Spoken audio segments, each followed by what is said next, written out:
Parte 14. A brincadeira. Eu pergunto uma coisa que a gente já sabe e você dá a resposta. Então, se eu perguntar qual é o nome da mamãe, você responde Nora. Entendeu? Acho que sim. Então, qual é o seu nome? Molly. Tá. Qual é o nome do papai? Papai. Mas qual é o nome dele de verdade? Ash. Ou seja, aquela saída para um café foi um sucesso total. E aonde a gente mora? Cambridge. Cambridge meio que fazia sentido. Nora sempre tinha gostado de Cambridge e ficava a apenas 50 quilômetros de Bedford. Ash também deveria ter uma predição pela cidade. E ficava a uma distância que dava para ir a Londres e voltar todo dia, caso ele ainda trabalhasse lá. Pouco depois de se formar em Bristol, ela tinha se inscrito no mestrado em filosofia e lhe haviam oferecido uma vaga no Caius College. Que parte de Cambridge você se lembra? Qual é o nome da nossa rua? A gente mora na Bolton Road. Muito bem. E você tem irmãos ou irmãs? Não. A mamãe e o papai se gostam? Molly riu um pouco disso. Sim. A gente grita? O riso tornou-se um tanto atrevido. Às vezes, mais a mamãe. Me desculpa. Você só grita quando está muito, muito, muito cansada e pede desculpa, então tá tudo bem. Fica tudo bem se você pede desculpa. É o que você diz. A mamãe sai para trabalhar? Sai, às vezes. Eu ainda trabalho na loja onde conheci o papai? Não. O que a mamãe faz quando sai para trabalhar? Dá aula para pessoas. Como eu dou aula para pessoas? O que eu ensino? Filo, filosofia? Foi o que eu disse. E aonde eu dou aula? Na universidade? É. Que universidade? Então ela lembrou onde eles moravam, na Universidade de Cambridge. Isso. Ela tentou preencher as lacunas, talvez nessa vida ela tenha se inscrito outra vez no mestrado e, ao concluí-lo com sucesso, começou a dar aula. De qualquer modo, se ia blefar nesta vida, provavelmente precisaria ler um pouco mais de filosofia. Só que Molly completou. Mas você vai parar agora. Parar? Por que eu vou parar? Para fazer livros. Livros para você? Não, bobinha, para fazer um livro de gente grande. Eu estou escrevendo um livro? Tá, acabei de dizer isso.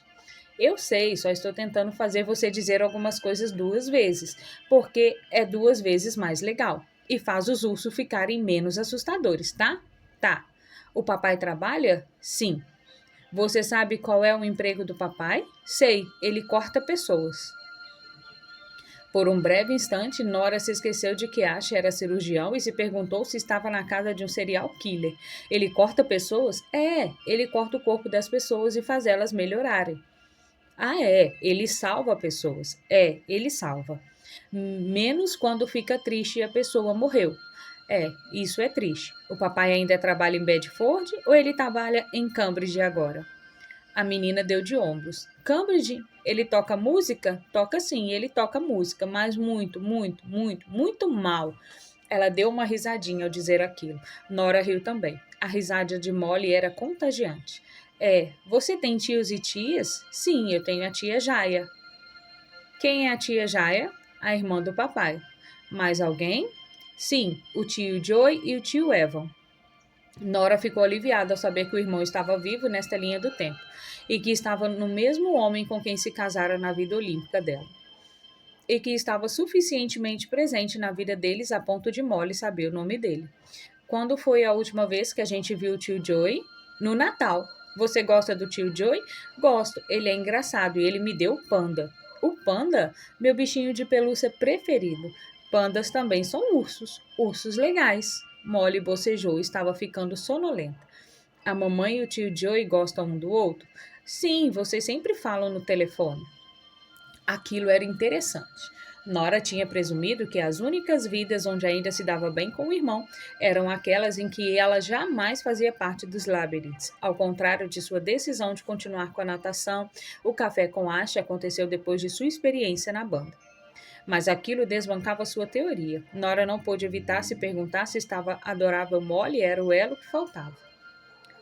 Talvez essa menininha à sua frente tenha desfeito a desavença entre ela e o irmão. Você tem avós? Só a vovó Sal.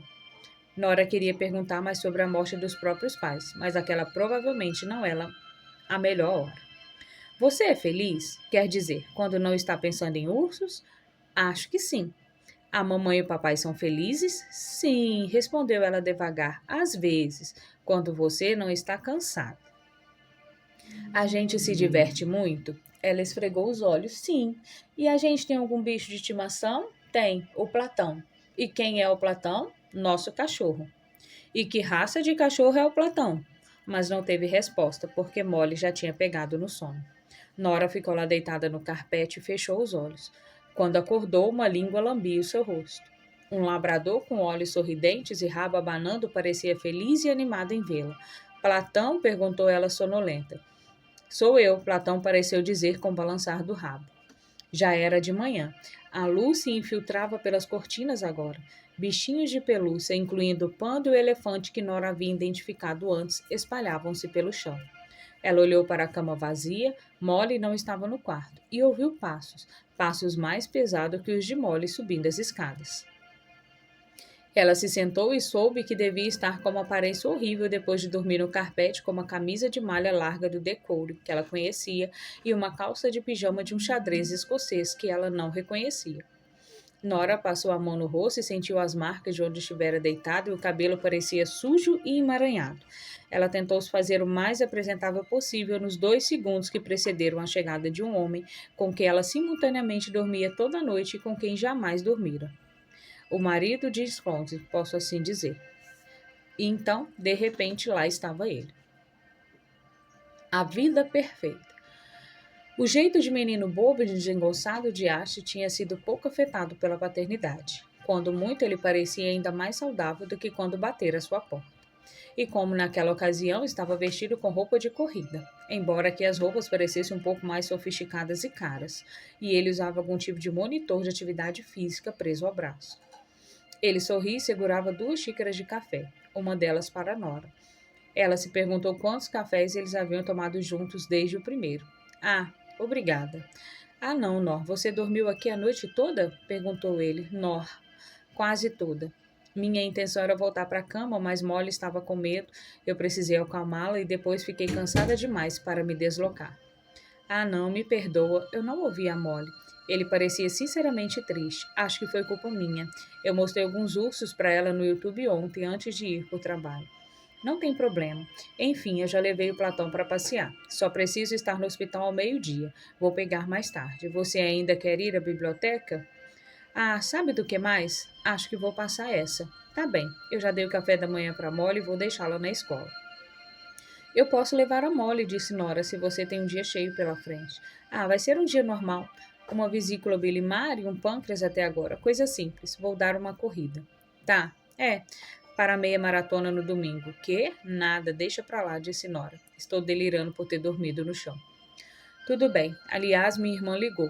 Querem que ela ilustre o calendário dos King Gardens, minhas plantas. Ela está bem feliz. Ele sorriu, parecendo feliz por esta irmã dele de quem Nora nunca tinha ouvido falar. Ela queria agradecer a ele por ter sido tão legal com o lance do seu gato morto, mas era óbvio que não podia, então só disse obrigada. Pelo quê? Só, você sabe, por tudo. Ah, tá, tudo bem. Então, obrigada. Ele assentiu. Isso foi legal. Enfim, hora de correr.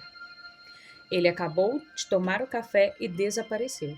Nora esquadriou o quarto, absorvendo cada novo detalhe. Cada bicho de pelúcia, livre e tomada, como se todos fizessem parte do quebra-cabeça da sua vida. 1 hora depois, Molly estava sendo deixada no jardim de infância e Nora fazendo de sempre, verificando e-mails e redes sociais. Suas atividades nas redes não eram muito grandes nesta vida, o que sempre era um bom sinal, mas ela tinha uma cacetada de e-mails. Pelo conteúdo deles, detectou que não iria parar de dar aula, mas que já tinha oficialmente parado. Estava num período sabático a fim de escrever um livro sobre Henry David Thoreau e sua relevância para o movimento ambientalista moderno. Mas, para o fim do ano, ela planejava visitar a Wendy Pond em Concord, Massachusetts, financiada por uma bolsa de pesquisa. Isso parecia muito bom, quase irritantemente bom. Uma boa vida com uma boa filha e um bom homem, uma boa casa e uma boa cidade. Era um excesso de bom. Uma vida onde podia ficar sentado o dia todo lendo, pesquisando e escrevendo sobre seu filósofo favorito da vida.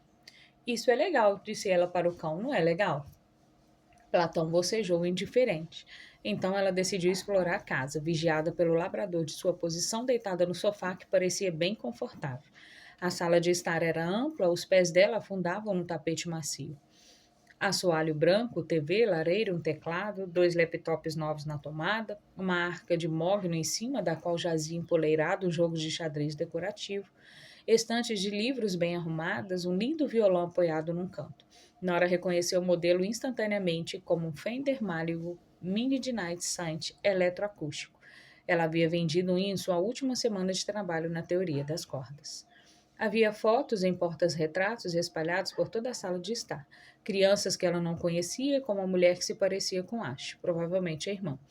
Uma foto antiga de seus falecidos pais nos dias que se casaram e uma foto dela e de Ash no dia do casamento deles. Dava para ver seu irmão ao fundo. Uma foto de Platão e uma de um bebê, provavelmente mole. Ela deu uma olhada nos livros, alguns manuais de yoga, mas não de segunda mão, como os de sua vida raiz. Alguns livros de medicina.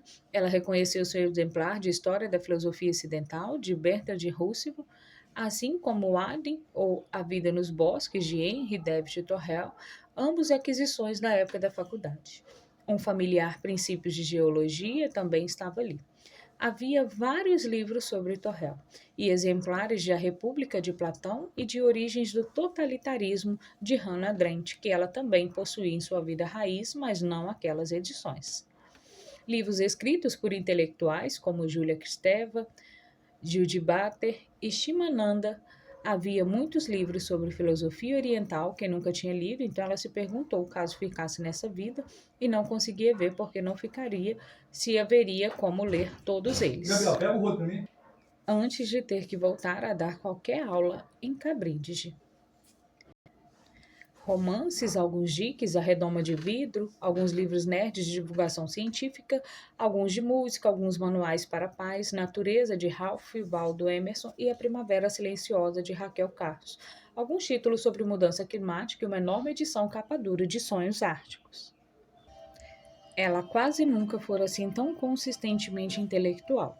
Se é que foi intelectual algum dia. Isso era obviamente o que acontecia quando você fazia mestrado em Cambridge e em seguida tirava um ano sabático para escrever um livro sobre seu filósofo favorito. Você está impressionado comigo, disse ela ao cachorro. Pode admitir. Havia também uma pilha de livros de partituras e Nora sorriu quando viu que estava em cima da pilha que era de Simon e Garfunkel que ela havia vendido para Ash no dia que ele a convidara para um café. Na mesinha de centro havia um belo livro de arte com fotos de paisagens espanholas e no sofá um intitulado Enciclopédia Ilustrada de Plantas e Flores. No revisteiro havia uma novíssima edição de National Geographic com a foto de um buraco negro na capa. Havia uma gravura na parede, um desenho de Miró de um museu de Barcelona. Será que Ash e eu fomos a Barcelona juntos, Platão? Ela imaginou os dois de mãos dadas passeando pelas ruas do bairro gótico, entrando num bar de tapas e tomando uma rioja. Na parede oposta às estantes havia um espelho enorme com uma moldura branca cheia de adornos. Ela não se surpreendia mais com suas variações de aparência entre vidas. Teve todas as formas físicas e cortes de cabelo possíveis. Nesta vida tinha uma aparência, digamos assim, simpática. Ficaria feliz em ser amiga desta pessoa. Não era para uma atleta olímpica, nem para uma estrela do rock, nem para uma cobrata do Cirque du Soleil que estava olhando, mas para alguém que parecia estar tendo uma boa vida, até onde se podia dizer pelas aparências. Uma vida adulta com alguma ideia de quem era e do que estava fazendo da vida. Cabelo curto, mas não muito, a pele parecendo mais saudável do que em sua vida raiz, seja pela alimentação, pela falta de vinho tinto, pelos exercícios ou pelos tônicos e hidratantes que vira no banheiro, e que eram todos mais caros que qualquer um que ela já comprara em sua vida raiz. Bom, disse ela a Platão, essa é uma vida boa, não é? Platão pareceu concordar. Uma jornada espiritual por uma conexão mais profunda com o universo. Ela encontrou a gaveta de remédios na cozinha e procurou entre curativos, adesivos, ibuprofeno, paracetamol, multivitamínicos e faixas elásticas para corredores, mas não viu nenhum sinal de antidepressivo. Talvez fosse esta. Talvez esta fosse finalmente a vida na qual ela iria ficar. A vida que ela escolheria, a que não devolveria para a estante. Eu poderia ser feliz aqui. Um pouco depois, no chuveiro, ela examinou o corpo à procura de novas marcas. Não havia nenhuma tatuagem, mas havia uma cicatriz. Não auto-infligida, mas com aparência cirúrgica. Uma linha horizontal comprida e fina, alguns centímetros abaixo do umbigo. Ela já tinha visto cicatriz de cesárea. Agora passou o polegar nela, pensando que mesmo que ficasse nessa vida, ainda assim teria chegado atrasada para a festa. Ash voltou para casa depois de deixar Molly na escola. Ela se vestiu rapidamente para que ele não a visse nua. Os dois tomaram café da manhã juntos, eles se sentaram à mesa da cozinha, deram uma olhada nas notícias do dia, comeram torrada feita com pão de fermentação natural e era basicamente um retrato vivo da felicidade conjugal. E então Ash foi para o hospital e ela ficou em casa para passar o dia pesquisando o Torrel. Nora leu seu trabalho em andamento, já contava com a impressionante marca de 42.729 páginas, sentada e comendo sua torrada antes de pegar Molly na escola. Molly queria ir ao parque como normal para dar comida para os patos. Então Nora levou, disfarçando o fato de estar usando o Google Maps para guiá-las até lá. Nora empurrou a filha no balanço até os braços doerem, desceu com ela no escorrega e engatinhou atrás dela através de enormes túneis metálicos. Em seguida, as duas jogaram aveia para os patos no lago, tiraram as colheradas de uma caixa de aveia em flocos. Mais tarde, Nora se sentou com Molly diante da TV, deu jantar para ela e leu uma história de Niná, tudo antes de Ash voltar para casa. Depois que Ash chegou, o homem veio até a porta e tentou entrar, mas Nora bateu a porta na cara dele. Nora? Sim. Por que você fez isso com Adam, hein? Acho que ele ficou um pouco chateado. Como assim? Você agiu como se ele fosse uma pessoa desconhecida. Ah, Nora sorriu. Foi mal. Faz 3 anos já que ele é nosso vizinho. A gente até acampou com ele e com Hannah no Lake de Stick. É, eu sei, óbvio. Parece que você não queria que ele entrasse, como se ele fosse um invasor ou coisa assim. Pareceu? Você bateu a porta na cara dele. Eu fechei a porta, não foi na cara dele. Quer dizer, a cara dele estava lá, tecnicamente. É que eu só não quis que ele pensasse que podia ir entrando assim, sem mais nem menos. Ele veio devolver a mangueira. Ah, tá. Bom, a gente não precisa da mangueira. Mangueiras são ruins para o planeta. Está tudo bem com você? Por que não estaria? Nada. É só que eu me preocupo com você. No geral, porém, as coisas correram muito bem, e toda vez que ela se perguntava se acordaria de volta na biblioteca, isso não acontecia. Um dia, depois da aula de yoga, Nora se sentou em um banco à margem do rio Khan e releu alguma coisa do Torrel.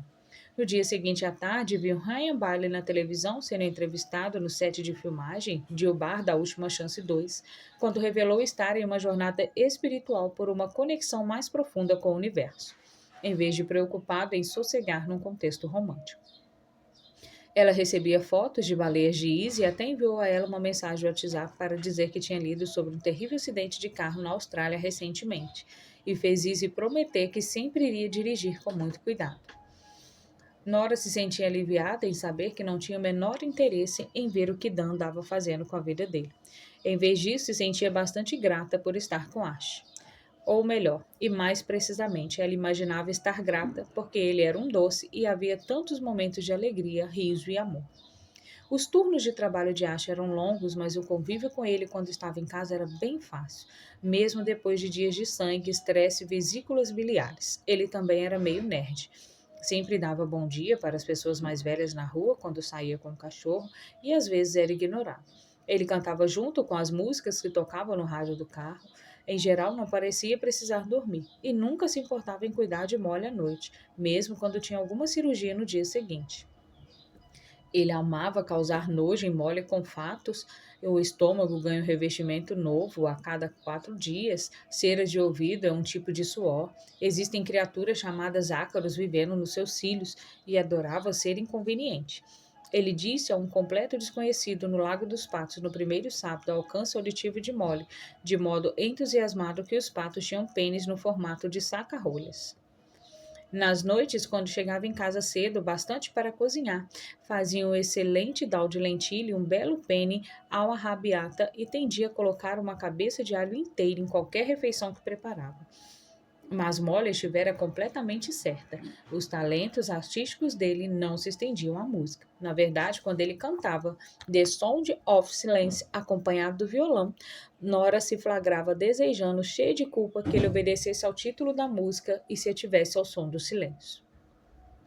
Ele era, em outras palavras, meio bobão.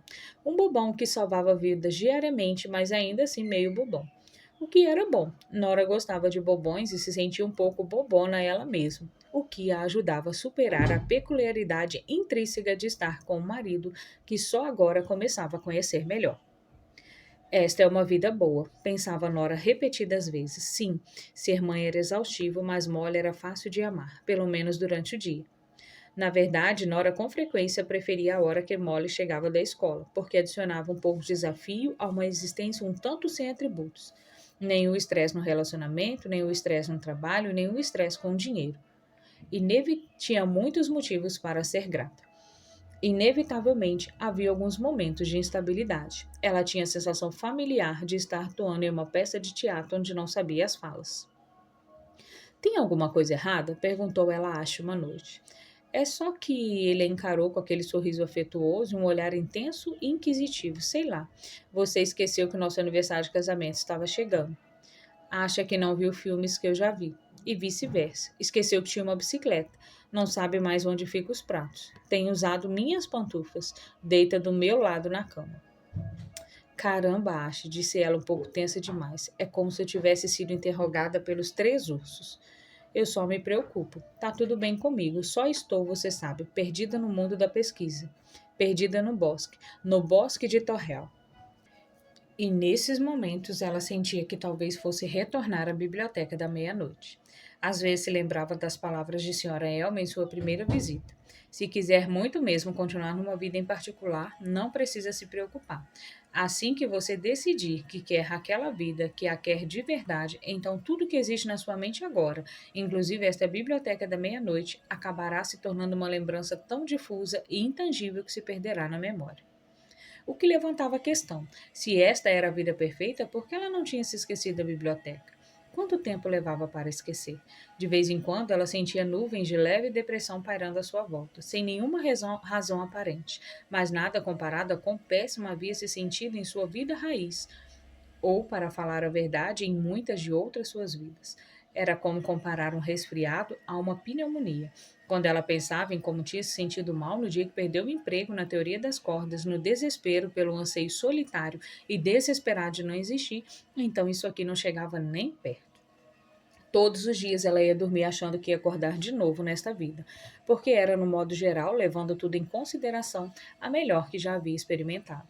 Na verdade, ela progrediu de ir dormir casualmente, presumindo que ficaria nessa vida, a ter medo de pegar no sono, caso não fosse ficar. E, no entanto, noite após noite ela dormia na mesma cama e dia após dia ela acordava na mesma cama, ou às vezes no carpete, mas ela dividia essa função com Ash, e era mais frequente que acabasse na cama, já que Molly estava ficando cada vez melhor em dormir a noite toda. Havia momentos constrangedores, óbvio. Nora nunca sabia o caminho para nada ou o lugar das coisas na casa. E às vezes Asha indagava em voz alta se ela não deveria consultar um médico. E a princípio tinha evitado o sexo com ele, mas uma noite aconteceu e depois Nora se sentiu culpada pela mentira que estava vivendo. Os dois ficaram deitados no escuro por um instante, no silêncio pós-coito, mas ela sabia que tinha que abordar o assunto. Jogaram verde. Ash, disse ela. O quê? Você acredita na teoria dos universos paralelos? Ela viu o rosto dele se abrir em um sorriso. Aquele tipo de conversa era a praia dele. Sim, acho que sim. Eu também, quer dizer, é ciência, né? Não é como se um cientista nerd tivesse pensado: eis, universos paralelos são maneiros, vamos fazer uma teoria sobre eles? É, concordou ele. A ciência desconfia de qualquer coisa que pareça maneira demais. Ficção científica demais. Cientistas são céticos por natureza. Exatamente. E, no entanto, físicos acreditam em universos paralelos. É para onde a ciência está levando, né? Tudo na mecânica quântica e na teoria das cordas aponta para a existência de universos múltiplos. Muitos, muitos universos. Exatamente. E, no entanto, físicos acreditam em universos paralelos. É para onde a ciência está levando, né? Tudo na mecânica quântica e na teoria das cordas aponta para a existência de universos múltiplos. Tá, então, o que você diria se eu te contasse que visitei minhas outras vidas e que acho que escolhi esta aqui? Eu acharia que você endoidou, mas continuaria gostando de você. Pois é, eu visitei. Experimentei muitas vidas. Ele sorriu. Legal. Existe alguma em que você me beija de novo? Existe uma em que você enterrou meu gato morto. Ele riu. Isso é tão maneiro, Nó. O que eu gosto em você é que sempre faz com que eu me sinta normal. E foi tudo. Ela se deu conta de que não importa o quão sincera a pessoa seja na vida, os outros só enxergam a verdade se estiver próximo o suficiente da realidade deles. Como Torrell escreveu, não é aquilo para o que você olha que importa, mas o que você vê. E Ashe só via Nora por quem tinha se apaixonado e com quem se casou. E então, de certo modo, aquela era a Nora na qual ele estava se transformando.